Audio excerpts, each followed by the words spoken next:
Hello बच्चों, आज की क्लास में अपना चैप्टर 3 किसका इंडियन इकोनॉमी डेवलपमेंट शुरू करेंगे।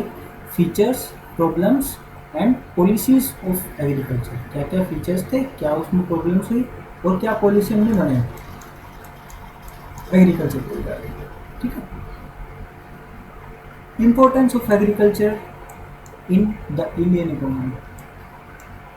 इकोनॉमी में एग्रीकल्चरल सेक्टर इतना इम्पोर्टेंट क्यों रहा, उसके बारे में पढ़ेंगे।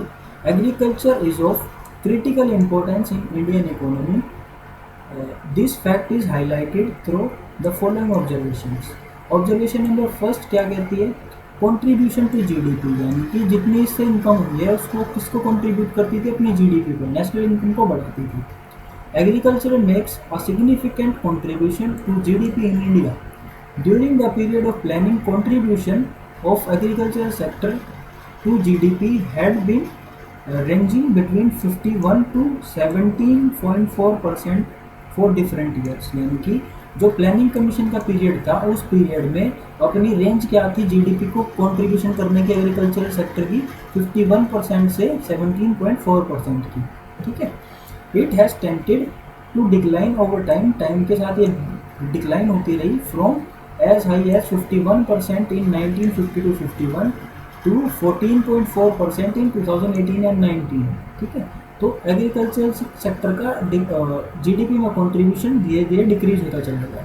However of decline in percentage contribution of agriculture to GDP does not indicate that decline in importance of agriculture in the economy. इसका मतलब ये नहीं था कि एग्रीकल्चर सेक्टर को ही इकोनॉमी में इम्पोर्टेंस नहीं मिली है।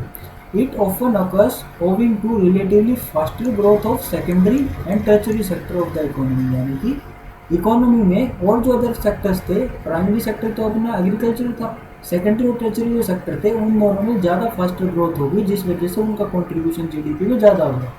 नेक्स्ट आता है supply of wage good. Wage good की सप्लाई कौन करता था, agriculture sector. Wage good are the necessities of life such as wheat, rice, pulses, maize, bajra, oil seeds etcetera. ये सब प्रोवाइड कहाँ से होते थे, एग्रीकल्चर से। Agriculture provide wage goods to about 1 to 1 crore of people in India. ठीक है। यानी कि वेज गुड किसको, यानी कि खाने पीने के सामान 1 to 1 यानी कि 121 करोड़ की पॉपुलेशन को ये खाने पीने की चीज़ें पहुँचाता था, एग्रीकल्चर प्रोडक्ट देता था। नेक्स्ट है सोर्स ऑफ एम्प्लॉयमेंट, यानी कि एम्प्लॉयमेंट भी देता था, इससे लोगों को इनकम होती थी फार्मर्स को, तो एम्प्लॉयमेंट का भी एक सोर्स था। जिसको कुछ नहीं कर सकता, जो खेती बाड़ी में अच्छा है, तो वो एम्प्लॉयमेंट अपना कैरियर फार्मिंग में अपना सकता था। In India agriculture is a significant source of employment. Over 50% of working population in India is engaged in agriculture sector. यानी कि 50% वर्किंग पॉपुलेशन का 50% बहुत ज़्यादा हो जाता है, वो किस पे डिपेंड था, एग्रीकल्चर सेक्टर पे इंगेज थे।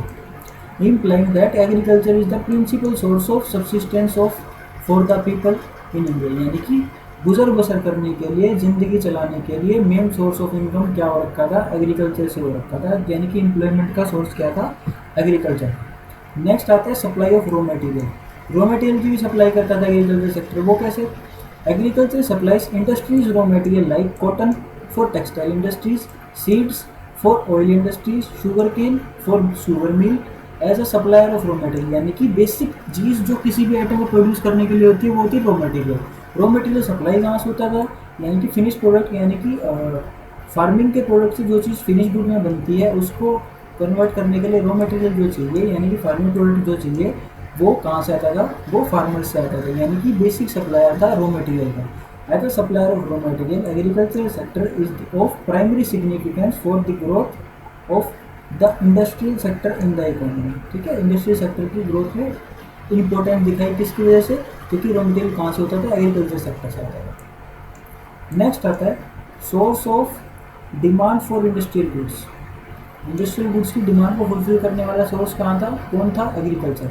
Agriculture sector is an important source of demand for the industrial goods, particularly the capital goods. ठीक है।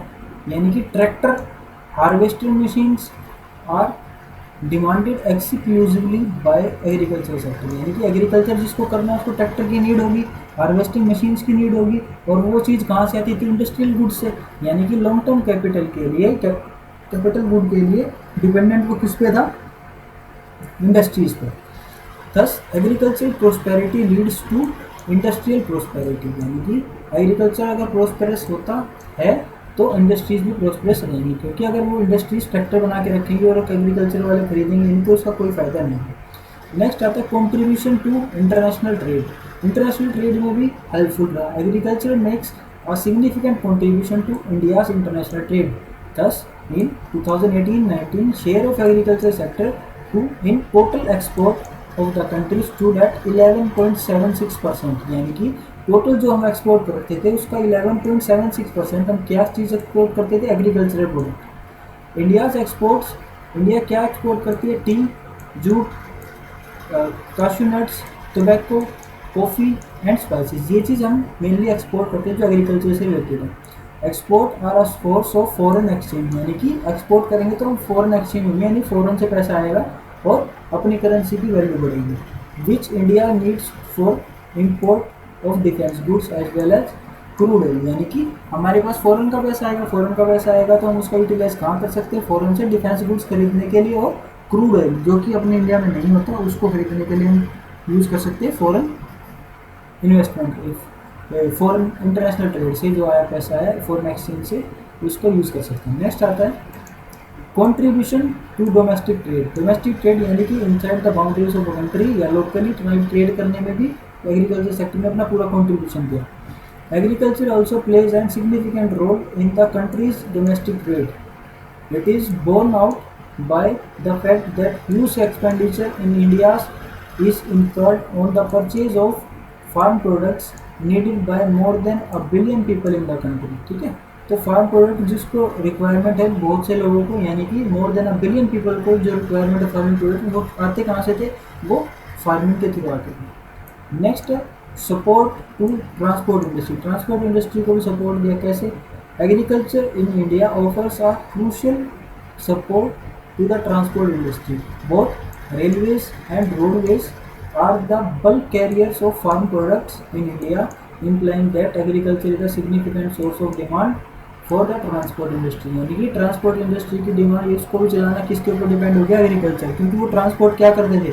मोस्टली एग्रीकल्चर प्रोडक्ट को ट्रांसफर करते थे एक प्लेस से दूसरे प्लेस, तब भी उसकी इंपॉर्टेंस ज़्यादा होगी। नेक्स्ट आता है wealth of the nation. Nation की वेल्थ किसको बोला गया? एग्रीकल्चर सेक्टर को। ऐसा कैसे? A significant component of the countries wealth belong to agricultural sector. In terms of fixed asset, land occupies the highest rank in India. Land सबसे ज़्यादा था, highest rank थी। Beside capital worth, crores of rupees came invested in major and minor irrigation project, ठीक है। तो इसी की वजह से irrigation project पे हमें crores of rupees लगा, ठीक है।